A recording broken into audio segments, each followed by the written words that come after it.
Leef lui wel geen 7 uren, nou wat ik uchter wel. Dit is voor mij heel erg gevoelig, dus zeden zie leven stel. Kind geer mijn pa, heer het schenske, heer schreef zo'n liedjes voor mij.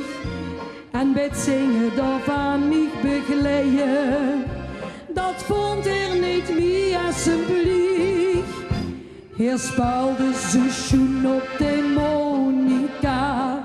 La la la. Zijn vingers die lepen zich achterna. La la la. En bij zo'n Franse muziek zong iedereen haal met hem met. Heer speelde zo schoen op de monica. La la la.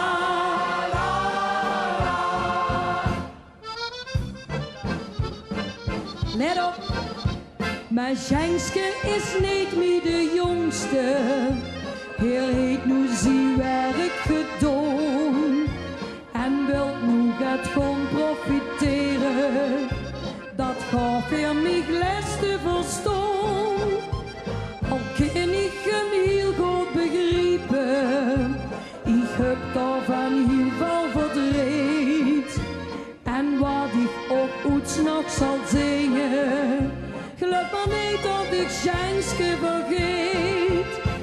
Hij speelde zo schoen op de